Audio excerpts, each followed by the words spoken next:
God blessed Abraham in a way that no man before and no man since has ever been blessed. He made many promises to him. We're going to look today at just the core promise, and that is this in Genesis 12. I will make you into a great nation, and I will bless you. I will make your name great, and you will be a blessing. I will bless those who bless you, and whoever curses you, I will curse. And all peoples on earth will be blessed through you. So that the descendants of Abraham really become the hinge pin of history. And the direction that various nations go depend to a very large degree on how they approach Israel. And it's not just nations, it's individuals. But notice it says, I will make you into a great nation, and I will bless you. All peoples on earth will be blessed because of the Jews. That is core to this prophecy. And so God has this everlasting covenant. Those who bless you, I will bless. And in it, he includes the blessing that goes beyond. It's kind of like general revelation, where God's rain falls on both the good and the evil. It falls on everyone. This blessing from the Jews falls on everyone. God promised now to bless both of Abraham's sons. And so this is an interesting thing because many times people forget about the Arabs. But the Arabs are the descendants of Ishmael. The Jews are the descendants of Isaac. In Genesis 17, we read, your wife Sarah will indeed bear you a son, and you are to name him Isaac. This is when Abraham was saying, basically almost as if it was hard for him to believe at the age of 100 he was going to have a son. And he said, can you bless me through my son Ishmael? And God answers and says, look, Sarah is actually going to have a son. And you are to name him Isaac, which means laughter. Because both Sarah, when she heard about it, and Abraham, when they heard about it, laughed. It's really almost a joke. But in fact, God answered. And that laughter is also the laughter of happiness because it has been a blessing for the world to have Abraham's descendants through Isaac. I will establish my covenant, God said, with him, with Isaac, as an everlasting covenant for his descendants after him. And as for Ishmael, he said, I have heard you, and I will surely bless him. I will make him fruitful, and I will multiply him greatly. He will become the father of 12 rulers, and I will make him into a great nation. But I will establish my covenant with Isaac, whom Sarah will bear to you at this time next year. There is more detail to the promise then.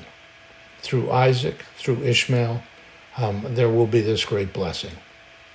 Well, God has fulfilled his promise to Abraham. Look at the world population this year. There are 14 million Jews, that's Israel, descendants of Israel, descendants of Isaac, and 423 million Arabs. Okay, so through Ishmael, there has been this incredible blessing in terms of the number of people. And of course, the great wealth that the Arabs have.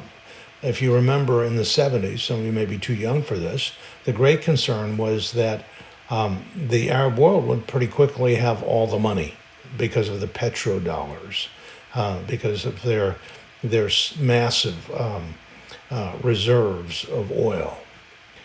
But also note that other ancient peoples that were far more numerous at that time than the Jews do not now exist. There are no Hittites, there are no Canaanites, there are no Jebusites, there are no Philistines, no Edomites, no Babylonians, and Egyptians. There are virtually no Egyptians. King Farouk claimed to be an Egyptian and would have been the last Egyptian ruler in Egypt, if in fact that is true. But basically you have Arabs and descendants of Ishmael all throughout the Middle East. And all of these other tribes, all of these other nations are gone. But God has blessed the Jews and has blessed the world through the Jews. The greatest genius in modern time, Albert Einstein, was Jewish. And when you start talking about IQ, you discover that Eastern European Jews, in particular, Ashkenazi Jews, have a massive superiority over all other genetically identifiable groups. That's from a book by Murray and Herrnstein. The Jewish mean intelligence quotient is 110. Now, normal average IQ is 100. So that's 10 points over the norm. But then when you look at the outlying region of the curve, in other words, the high end of the curve, when you get down to the 0.1%, it is massively Jewish.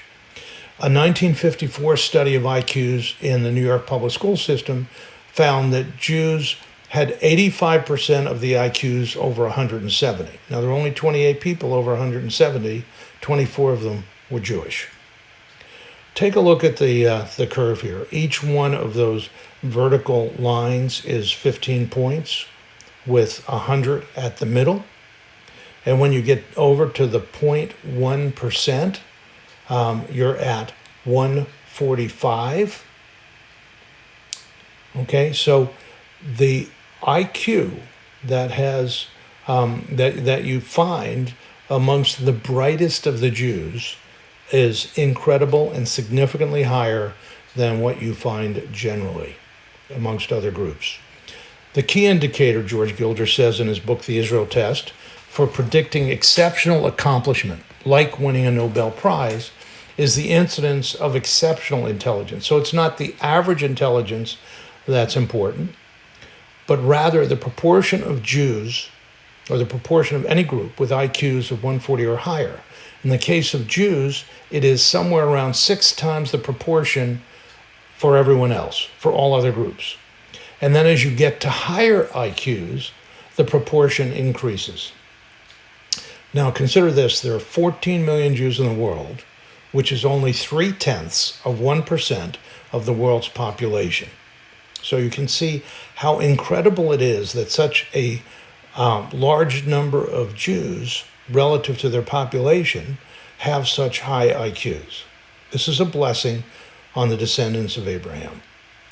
And Jews have used their above average IQs to benefit humanity. And this is how it becomes a blessing to the whole world. Here's a quote from ScienceHeroes.com. Jews were responsible for creating life-saving medical and scientific advances that have saved the lives of between 2.8 and 4.6 billion people. Okay, and so what were some of these? Well, if we look at just some of the medical ones, here are some Jewish medical discoveries. The discovery of blood types, A, B, and O, of the Rh factor, of the problems with the Rh factor, of blood transfusions. Carl Landsteiner, Richard Lowenson, 2 Jews. Breaking the genetic code was a Jew, Marshall Nirenberg. The invention of chemotherapy was a Jew, Louis Goodman. The invention of gene splicing, Stanley Cohen and Herbert Boyer. Chlorination of drinking water as a way to make drinking water potable, Abel Woolman. The measles vaccine from Samuel Katz. Penicillin. Now this is an interesting one because Alex Fleming made the initial discovery of penicillin at Rutgers University, but he really didn't understand the full implications. It was Sir Ernst Chain who came in, took that, and made it into an antibiotic, the first real antibiotic. And yours truly was saved twice in my lifetime by penicillin. So I'm particularly appreciative to Sir Ernst Chain. Diphtheria and tetanus antitoxin, Paul Ehrlich, another Jew. The hepatitis B vaccine, Baruch Bloomberg, Irving Millman. Polio vaccines. I was a polio pioneer when I was in first grade, and that was the Salk vaccine. It was a little sugar cube that they gave you a sugar cube and they soaked it in the vaccine, and that was it. The Sabin vaccine, the Heimlich maneuver, Henry Heimlich, the invention of local anesthesia, Karl Kohler, the discovery of Novocaine, Alfred Einhorn. Einhorn and Kohler Can you imagine the pain we would all be going through if not for these two men? And here's an interesting one: the invention of mRNA vaccines. Uh, Drew Weissman, John Wolfe, Robert Langer, and there were others as well. They were participants in what was developed. Jews have received more awards in medicine than any other group by far. When you look at the Nobel Prize in Physiology or Medicine, 26% of the recipients have been Jewish. Now consider that's only 14 million Jews, 0.03% or 0.3% of the world's population. They have 26% of the Nobel Prizes in Physiology or Medicine. The Lasker Award in Basic Medical Research, 32%. Gairdner Foundation Awards, 26%. Wolf Prize in Medicine, 40%. Gross Harwitz Prize, 42%. Albany Medical Center Prize, 44% Jewish. GM Cancer Research Foundation, the Sloan Prize, 38% of the recipients are Jewish, all out of proportion to the percentage of Jews in the world. So you can see that their intelligence has been used to benefit humanity. And so there now, you may find, is a rationale for having a Jewish lawyer or, a Jewish doctor. The level of intelligence is incredible. More Jews have won the Nobel Prize than any other ethnic group. Now, the prize, of course, as you know, was established by the Swedish inventor Alfred Nobel in 1895. He invented dynamite, got very wealthy off of that, and some other inventions that he had. And so they determined to give out the Nobel Prize in 6 categories: literature, chemistry, economics, physics, world peace, and medicine. Well, between the years of 1901 and 2020, the Nobel Prize had been awarded to over 900 individuals and organizations. Okay, and this is an astonishing figure. At least 23%, that's 208 of them, have been Jewish. So the Nobel laureates, the recipients, have been Jewish. Now, for comparison, the number of Muslims in the world is well over 1 billion. 12 Muslims have received the Nobel Prize, of which 7 were for the World Peace Prize. Now, Jews earn more awards in mathematics, particularly the more complex mathematics. The Abel Prize, 33%. The Wolf Prize, 38%. The Leroy Steele Prize for Lifetime Achievement, 54%. Now, this is of the world population of mathematicians. Okay, so you can see the large percentages for such a small people group. The Boker Memorial Prize, 42%. The Frank Nelson Cole Prizes in Algebra and Number Theory, 40%. The Veblen Prize in Geometry, 38%. The Wiener Prize in Applied Mathematics, 37%. The Birkhoff Prize in Applied Mathematics, 37%. It's amazing when you see this. And they're consistently better at chess. Most people would know this if they think it through, because people are more likely to know the chess champions than they are the winner of the Lasker Prize, for example. Well, 44% of all world chess champions have been Jewish. Chess players of Jewish descent are listed on the screen in front of you, and these are the ones who held the World Chess Championship approximately 54% of the time since its inception in 1886. So 44% of the champions have been Jewish, and they have had the chess championship 54% of the time. Steinitz, Lasker, you recognize that name from the award, Botvinnik, Smyslov, I'm not pronouncing that right, Mikhail Tal. The last two, Bobby Fischer and Garry Kasparov. Now, Jews also dominate in these other fields. And I thought about putting in slides very similar to what I've put in already, but they all say the same thing: 38%, 45%, 22%, 57%. In anthropology, biomedical science, chemistry, computer and information science, economics, linguistics, music, philosophy, physics, psychology, sociology, music. Irving Berlin, who is Jewish, writes one of the great Christmas carols, White Christmas. I mean, it boggles the mind when you see, and if you look at musicians, if you look at composers and the rest, you'll be amazed at how many are Jewish. If you look at the arts generally, psychology, computer science, and so on. Well, God also said, those who curse you, I will curse. So let's take a look at the other side of the ledger. And we'll look at just a few situations. Pharaoh. You remember how Moses went before Pharaoh. Pharaoh had enslaved the people. And there were, could have been 600,000, a million or more Jews at that time in Egypt, enslaved. And Moses went before him. And ultimately, after the 10th plague, Pharaoh let them go. But imagine the suffering that Pharaoh endured for enslaving the Jewish people. And here is just one small section of that suffering, and that was the 10th plague. At midnight, the Lord struck down all the firstborn in Egypt, from the firstborn of Pharaoh, who sat on the throne, to the firstborn of the prisoner who was in the dungeon, and the firstborn of all the livestock as well. Pharaoh and all his officials and all the Egyptians got up during the night, and there was loud wailing in Egypt, for there was not a house without someone dead. And the Egyptians essentially plundered, that's the word used in the Old Testament, the Jews essentially plundered the Egyptians, because the Egyptians just wanted them out. They gave them jewelry, they gave them gold, they gave them anything they could, they gave them valuables just to get them out of Egypt, because these plagues were overwhelming. Well, the Jews still celebrate Passover and the Feast of Tabernacles to commemorate the Exodus from Egypt. You may remember the Feast of Tabernacles, or Sukkot, had to do with with commemorating the time in the wilderness once they got out of Egypt, when every day, or at least 6 days a week, they had manna on the ground.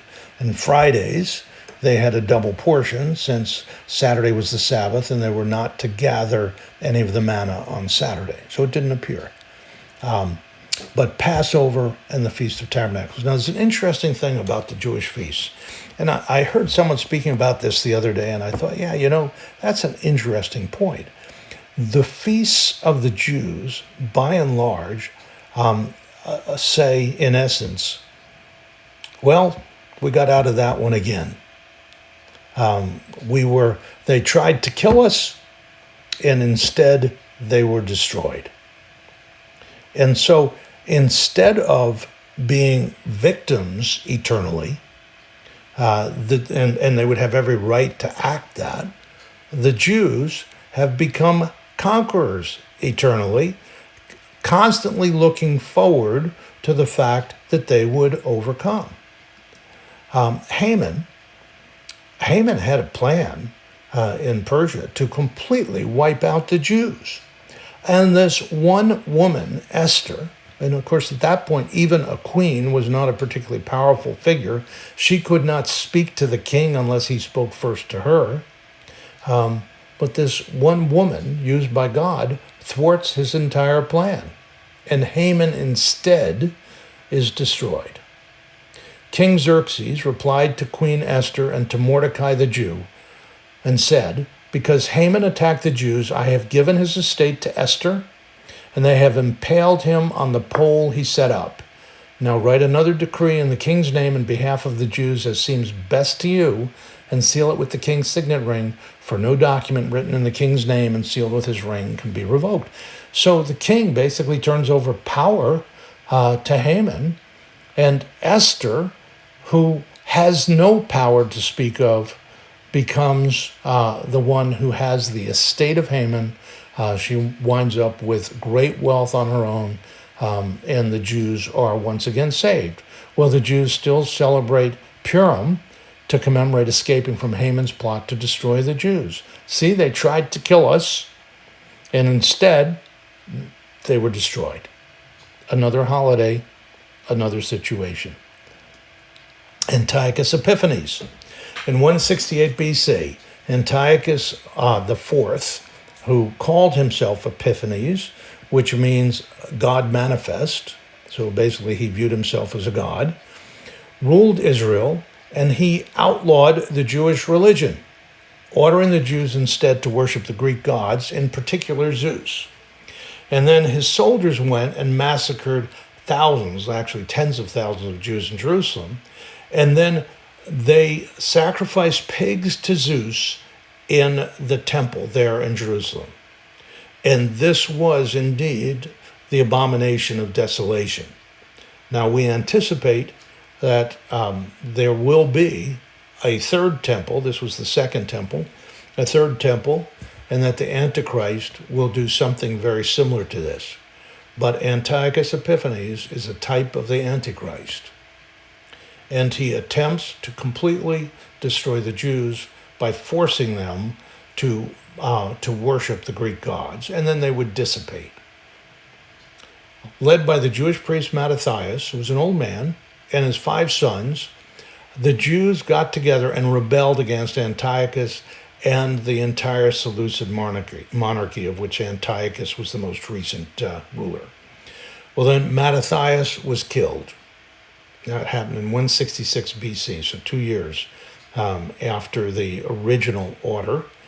And then his son Judah took over, Judah Maccabee.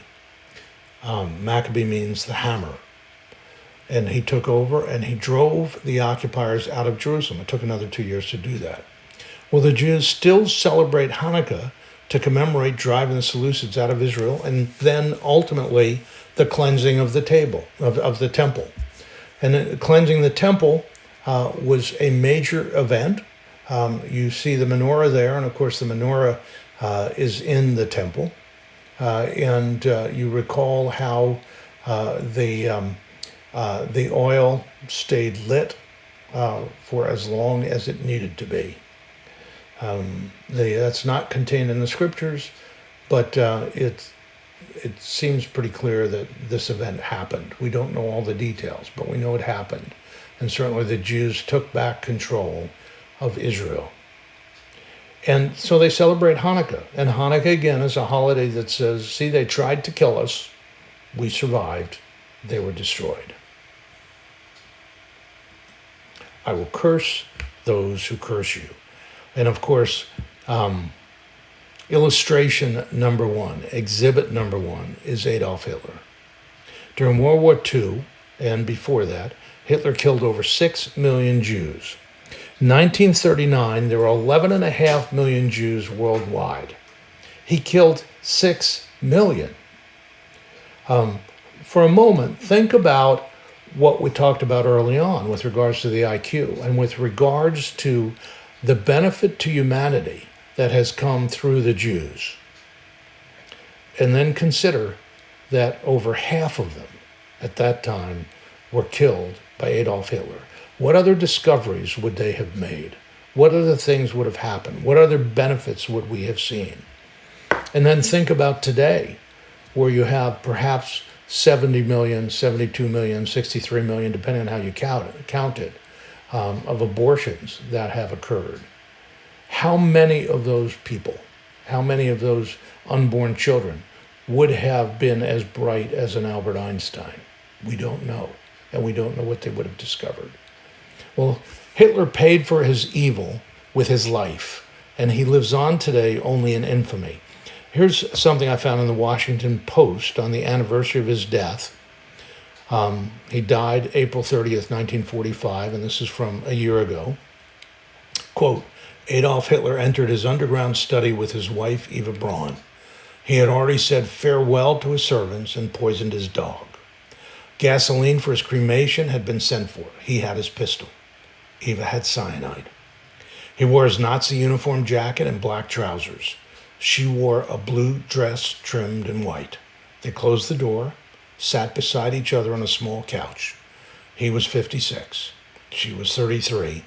They had been married for a day and a half. It was 3:15 p.m. on April 30th, 1945. Hitler and Braun were dead. Hitler had a bullet hole in his right temple. Braun was slumped to his left and reeked of the cyanide, which smelled like bitter almonds. He tried to destroy the Jews, and instead he was destroyed. Not only that, it was because of Adolf Hitler and World War II that Israel was founded as a modern nation. It never would have happened had Hitler not attempted to destroy them. God's everlasting covenant, he said, I will make you into a great nation. And he has done that. The nation of Israel was reborn after 1,878 years. In 1948, for the first time since 70 AD, the Jews finally had their own state. And recall the prophecy in Ezekiel 37. Then he said to me, Son of man, these bones are the people of Israel. Remember, Ezekiel was in the valley of dry bones. And he was asked, what do these bones mean? And God says, Son of man, these bones are the people of Israel. They say, our bones are dried up and our hope is gone. We are cut off. And you can imagine what it must have been like during the Holocaust. Our hope is gone. We are cut off. Therefore, prophesy and say to them, this is what the sovereign Lord says. My people, I am going to open your graves and bring you up from them. I will bring you back to the land of Israel. Then you, my people, will know that I am the Lord when I open your graves and will bring you up from them. I will put my spirit in you and you will live, and I will settle you in your own land. Then you will know that I, the Lord, have spoken, and I have done it, declares the Lord. Well, indeed, dry bones live again. And the nation of Israel is much better than any holiday, is much better than any feast day. It is something that stands as a monument or testimony to God's faithfulness to the Jews, and even more than that, his faithfulness to keeping his promises. He keeps his covenant, and Israel is now indeed a great nation. Consider the economy of Israel. The economy of Israel is a developed free market economy. It ranks 35th on the World Bank's Ease of Doing Business Index, which means they have credit, they have any number of different things. I used to travel around the world a lot, and relatively few countries have credit. They're cash-based. They're cash-based because of the corruption. They're cash-based for other reasons as well, but they have poverty. Israel is not an impoverished nation. Israel is a wealthy nation. It has the second largest number of startup companies in the world after the United States, and it has the third largest number of NASDAQ-listed companies after the United States. These are amazing statistics, and I could go on with 20 or 30 other statistics quite easily just to show how great a nation this is, founded on a place that was barren, that certainly was not anything like the biblical description of Israel, a land flowing with milk and honey, but today it is. That skyline you see in the background is Tel Aviv, rising in the desert. But actually the whole nation has arisen there, and it's green, and it's an economic superpower. They're also a military power. Israel's military, this is a tiny little country, was ranked 8th most powerful in the world. That's kind of like saying a country about the size of New Jersey, maybe smaller, with a smaller population than New Jersey, is the 8th most powerful in the world, and certainly the most powerful in the Middle East. Incredible. It's now a great nation. And so what we see is that God keeps his promises. And he keeps his promises across the ages. He doesn't forget one. When we read the scriptures, we are seeing that encapsulated in them is a compendium of the promises of God. And as you read through the scriptures and consider what God has done, it becomes absolutely crystal clear that we worship the God of the universe, that we worship the one who has created everything, and that in Jesus we have the ultimate Savior. And so it makes sense to believe his promises and to live your life based on those promises. Look what he's done for Israel. Look what he's done for Abraham.